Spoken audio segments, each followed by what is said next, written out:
పిఠాపురం రచ్చపై బాబు serious. మరి మనకు తెలుసు గత 2 రోజుల నుంచి ఆంధ్రప్రదేశ్లో పిఠాపురం చుట్టూ రాజకీయాలు అయితే తిరిగాయి. మరి వర్మ తీరుపై అధినేత తీవ్ర ఆసనం వ్యక్తం చేశారు. చిన్న ఫ్లెక్సీల కోసం వీధులకు ఎక్కుతారా? కూటమి ఐక్యత దెబ్బతింటే సహించేది లేదు. పవన్ కళ్యాణ్ కేవలం నేత మాత్రం కాదు, మరి డిప్యూటీ సీఎం అన్నది గుర్తుంచుకోవాలని బాబు గారు క్లాస్ పీకినట్టుగా మరి తెలుస్తుంది. దీని గురించి కూడా ఒకసారి చూద్దాం. ఏం ప్రచురించారు? పిఠాపురం నియోజకవర్గంలో గత కొన్ని రోజులుగా సాగుతున్న ఫ్లెక్సీ వివాదంపై తెలుగుదేశం పార్టీ జాతీయ అధ్యక్షుడు ముఖ్యమంత్రి నారా చంద్రబాబు నాయుడు తీవ్రస్థాయిలో స్పందించారు. అసలు అది పిఠాపురం ఫ్లెక్సీ అనేది కొన్ని రోజులుగా కాదు, పిఠాపురంలో గడిచిన 2 ఏళ్లగా ఇది జరుగుతూనే ఉంది. ఇప్పటి వరకు కూడా అధిష్టానానికి ఇది పెద్దగా తెలవకపోవడం నిజంగా హాస్యాస్పదం. అయితే 2 రోజుల తర్వాత ఈ గత 2 రోజుల్లో తీవ్రంగా హైలైట్ అయింది. గత 2 సంవత్సరాలుగా కూడా వర్మ గారు ఏదో ఒక రకంగా పిఠాపురంలో టార్గెట్ చేయబడుతూనే ఉన్నారు, టార్గెట్ చేస్తూనే ఉన్నారు పవన్ కళ్యాణ్ గారిని రాజకీయ విశ్లేషకులు కూడా చెప్తారని మనం గమనించాం.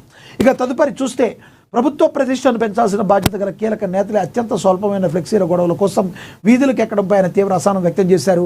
ఈ అంశంపై ఏపీ డిప్యూటీ అధ్యక్షుడు పల్లా శ్రీనివాస్తో భేటీ అయిన చంద్రబాబు నియోజకవర్గంలో జరుగుతున్న పరిణామాలను అడిగి తెలుసుకున్నారు. పవన్ కళ్యాణ్ కేవలం ఒక పార్టీ నేత మాత్రం కాదని, ఆయన రాష్ట్ర ఉప ముఖ్యమంత్రి అన్న విషయాన్ని ప్రజాప్రతినిధులు విస్మరించకూడదని గుర్తు చేశారు.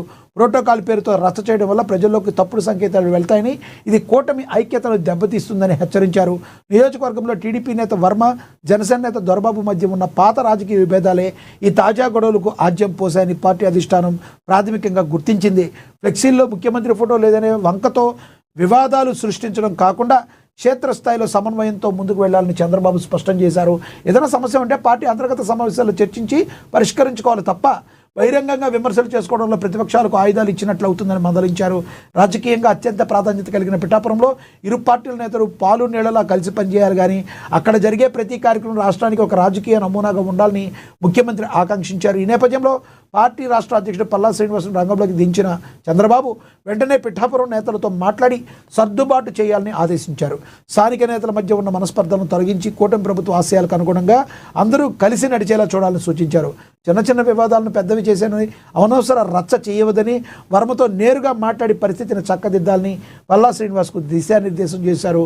పిఠాపురంలో పవన్ కళ్యాణ్ ప్రాతినిధ్యం వహిస్తున్నందున అక్కడ క్రమశిక్షణ తప్పినా, సమన్వయం లోపించినా కఠినంగా వ్యవహరిస్తానని అధినేత పరోక్షంగా సంకేతాలు ఇచ్చారట. సో ఎన్నాళ్లకు చంద్రబాబు గారు అయితే వర్మ గారిని అయితే గుర్తించారు. మరి నిన్న లేదు మొన్న ఆయన పార్టీ ఉపాధ్యక్ష పదవి ఏదో కట్టబెట్టారు. మరి ఎమ్మటినైనా వర్మ గారు అక్కడ ఇలా మాట్లాడుతున్న ఇలా చేయటం ఏదైనా కూడా పార్టీ అప్రతిష్ట పాలకి, పార్టీ యొక్క ఏదైతే కూటమి యొక్క స్నేహపూరితమైన కూటమికి ప్రాబ్లం తెచ్చే దిశగా ఇది వెళ్ళే అవకాశం ఉంది. కాబట్టి కూటమి విచ్ఛిన్నానికి కారకమయ్యే అవకాశం ఉంది. కాబట్టి దీన్ని సరిగ్గా ఉంచుకోవాలని చెప్పి చంద్రబాబు సీరియస్ అయినట్టుగా మరి తెలుస్తుంది. మరి ఇక్కడైనా సెట్ అవుతారా వర్మ గారు, లేదంటే అక్కడ ఉన్న లోకల్ జనసేన నేతలు దీనిపై ఎలా రియాక్ట్ అవుతారో మనం వేచి చూడాల్సిన పరిస్థితి. ఇక 148 కోట్లతో అప్రోచ్ రోడ్ల నిర్మాణమని, జూన్ 8 కల్లా పనులు పూర్తి కావాలి. నిధుల విడుదలకు మంత్రుల ఉపసంఘం ఆమోదం 1:4 నిష్పత్తిలో ప్రతిపాదనలను పంపండి, అధికారులకు ఉప ముఖ్యమంత్రి బట్టి విక్రమార్క ఆదేశించారు అని కూడా మరి చెప్పారు. రాష్ట్రంలో నిర్మాణం పూర్తయినప్పటికీ అప్రోచ్ రోడ్లు లేక నిరుపయోగంగా మారిన బ్రిడ్జిలకు ఎట్టికేలకు మోక్షం కలగనుంది. సుదీర్ఘకాలంగా పెండింగ్లో ఉన్న అప్రోచ్ రోడ్ల నిర్మాణాన్ని యుద్ధ ప్రాతిపదికన చేపట్టాలని రాష్ట్ర ఉప ముఖ్యమంత్రి బట్టి విక్రమార్క మల్లు అధికారులను ఆదేశించారు. మరి బుధవారం డాక్టర్ బిఆర్ అంబేద్కర్ సచివాలయంలో ఆయన అధ్యక్షన ఇన్ఫ్రాస్ట్రక్చర్ మరియు capital works cabinet sub committee సమావేశం జరిగింది. ఈ భేటీలో మంత్రులు కోమటిరెడ్డి వెంకటరెడ్డి, దుద్దేళ్ల శ్రీధర్బాబు పాల్గొని కీలక నిర్ణయాలు తీసుకున్నారు. 3 ఏళ్ల క్రితమే మరి వంతెనలు నిర్మించినా కేవలం అప్రోచ్ రోడ్లు లేకపోవడం వల్ల అవి ప్రజలకు అందుబాటులోకి రాకపోవడంపై డిప్యూటీ సీఎం అసహనం వ్యక్తం చేశారు. ప్రజా ప్రయోజనాలను దృష్టిలో ఉంచుకుని ఈ పనుల కోసం 148 కోట్ల నిధుల విడుదలకు ఉపసంఘం పచ్చ జెండా అయితే ఊపింది అని చెప్పి ప్రచురించడం అయితే జరిగింది. ఇక హైకోర్టు ఎవరికి క్లీన్ చిట్ ఇవ్వలేదు. మంత్రి ఉత్తమ్ కుమార్ రెడ్డి కమిషన్ నియామకాన్ని కోర్టు సమర్థించిందని మరి ఉత్తమ్ కుమార్ రెడ్డి అయితే తెలిపారు. కాళేశ్వరం ప్రాజెక్టుపై జస్టిస్ పిసి ఘోష్ కమిషన్ నివేదికపై హైకోర్టు స్టే విధించిన సంగతి తెలిసిందే. ఈ కేసులో నిందితులుగా ఉన్న కేసీఆర్, హరీష్ రావు, కొందరు అధికారులపై తక్షణమే ఎలాంటి చర్యలు తీసుకోవద్దని హైకోర్టు ఆదేశాలు జారీ చేసింది. ఈ నేపథ్యంలో హైకోర్టు ఇచ్చిన తీర్పుపై తెలంగాణ నీటిపారుదల శాఖ మంత్రి ఉత్తమ్ కుమార్ రెడ్డి స్పందించారు. ఈ తీర్పును బీఆర్ఎస్ నేతలు క్లీన్ చిట్గా భావించడం సరికాదని ఆయన స్పష్టం చేశారు. హైకోర్టు ఎక్కడా కూడా పీసీకోస్ కమిషన్ ఏర్పాటును తప్పు పట్టలేదని, దాని నియామకాన్ని పూర్తిగా సమర్థించిందని మంత్రి గుర్తు చేశారు. మేడిగడ్డతో సహా 3 బ్యారేజీల్లో లోపాలు ఉన్నాయని కమిషన్ స్పష్టంగా చెప్పిందని, ప్రాజెక్టులో అవకతవకలు జరిగాయన్న వాస్తవంలో మార్పు లేదని ఉత్తమ్ కుమార్ రెడ్డి అయితే తెలియచేయడం అయితే జరిగింది.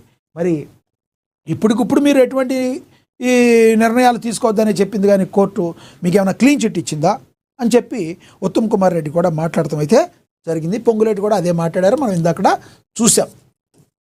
ఇంకా అదేవిధంగా చూసుకుంటే భానుడి బగబగల్లో బాల్యం బందీ, గురుకులాల్లో వేసవి శిక్షణ శిబిరాలు, వడగాల్పుల వేళ ప్రజాపాలన విన్యాసాలు, మరి పసి ప్రాణాలతో సర్కారు చెలగాటమాడుతుంది, సెలవులోనే బాల్యం, ఎండల్లో క్రీడల పేరిట విద్యార్థులపై స్ప్లాష్ ప్రయోగాలు, ఏసీ గదుల్లో ఏసీ అధికారులు, మండుటెండల్లో మొక్కుబడి శిబిరాలకు విద్యార్థులు బరి, 45 డిగ్రీల సెగలో ఆగని ఆట గురుకుల సొసైటీల వింత పోకడ ఈ విధంగా ఉందని కూడా ప్రచురించడం అయితే జరిగింది. ఇక తదుపరి చూస్తే పెండింగ్ బకాయిలను కేంద్ర రాష్ట్ర ప్రభుత్వాలు విడుదల చేయాలని ఈ నెల 28న సిఐటియు చేపట్టిన విద్యుత్ సౌదా జయప్రదం చేయాలని మందమరిలో మరి ఇది జరిగింది. ఈ కార్యక్రమం అయితే జరిగిందని ప్రచురించారు. అదేవిధంగా చూసుకుంటే గుర్రంపోడులో ఘోర రోడ్డు ప్రమాదం జరిగింది. 3 దుర్మరణం పాలయ్యారు. Car bike ఢీకొట్టుకున్నాయి. 3 మృతి చెందారు. నల్గొండ నుంచి దేవరకొండ వెళ్తుండగా వద్దిరెడ్డిగూడెం వద్ద ఘటన జరిగింది. అతివేగం నిర్లక్ష్యమే కారణమని ప్రాథమిక నిర్ధారణ తెలుస్తుంది. ప్రమాద స్థలాన్ని పరిశీలించారు ఎస్పీ శరత్ చంద్ర పవార్ అని కూడా ప్రచురించడం జరిగింది. మామిడిగుట్టలో చలివేంద్రం. ఇక మామిడిగుట్ట గ్రామ పంచాయతీలో ప్రజల దాహార్తిని తీర్చడం కొరకు సర్పంచ్ సుంకరి దివ్య సతీషుడు చలివేంద్రాన్ని ప్రారంభించినట్లు గ్రామస్తులు తెలిపారు. ఈ సందర్భంగా గ్రామస్తులు మాట్లాడుతూ వేసవికాలంలో ప్రజలు బాటసార్లు దాహార్తి తీర్చడం కొరకు ఈ యొక్క కార్యక్రమాన్ని ఏర్పాటు చేసినట్లుగా వాళ్ళు తెలియజేశారనేది కూడా ప్రచురించారు. ఇక నక్కలపల్లి గ్రామంలో ప్రోటోకాల్ ఉల్లంఘనపై సర్పంచ్ ఆగ్రహం వ్యక్తం చేశారు. మొయినాబాద్లో సర్పంచ్ మంగళవారం యాదయ్య అని కూడా ప్రచురించారు. ఇదిగా రంగారెడ్డి జిల్లాలో మరి బాలికతో అసభ్యకర చేష్టలో యువకుడిపై ఫోక్సో కేసు పెట్టారు. నాదరుగుల్లో చోటు చేసుకున్నది ఘటన. ఫోక్సో కేసు నమోదు చేసినట్లు వెల్లడించారు పోలీసులు. జాగ్రత్తగా ఉండకుండా పిచ్చి వేషాలు ఇస్తే మరి వాళ్ళని పైన కఠిన చర్యలు అయితే తీసుకుంటారు. మరి జాగ్రత్తగా ఉండాలి, ఒళ్ళు అదుపులో పెట్టుకోవాలి, ఒళ్ళు దగ్గర పెట్టుకోవాలి. ఇక ధరిత్రి రక్షణ మనందరి బాధ్యత అని కలెక్టర్ బి చంద్రశేఖర్ తెలిపారు. సింగిల్ యూజ్ ప్లాస్టిక్ స్వస్తి పలుకుదాం, ప్రకృతిని కాపాడేందుకు మొక్కలు నాటాలి. నల్గొండలో ఘనంగా అంతర్జాతీయ మాతృభూమి దినోత్సవం జరిగింది. సైకిల్ ర్యాలీని ప్రారంభించారు జిల్లా కలెక్టర్ అని కూడా ప్రచురించడం అయితే జరిగింది. ఇక మంత్రి కోమటిరెడ్డి వెంకటరెడ్డి కృతజ్ఞతలు తెలిపారు. నల్గొండలో జిల్లాలో తెలిపిన వడ్డెర సంఘం సంక్షేమ నాయకులను కూడా ప్రచురించడం అయితే జరిగింది. ఇక బెంగాల్ టైగర్ మమతతో కమలం హోరాహోరీ అయినా పట్టు మమతదే అంటున్న ట్రెండ్స్ అయితే మళ్ళీ మమతా బెనర్జీకే ఉన్నాయి అని చెప్పి మరి చెప్తున్నారు. మరి ప్రత్యేక కథనం అయితే రాశారు. మమతా బెనర్జీ పట్టు అత్యధిక ఒపీనియన్ పోల్స్ తృణమూల్ కాంగ్రెస్ వరుసగా 4వ సారి అధికారంలోకి వస్తుందని అంచనా వేస్తున్నాయి. సుమారుగా మరి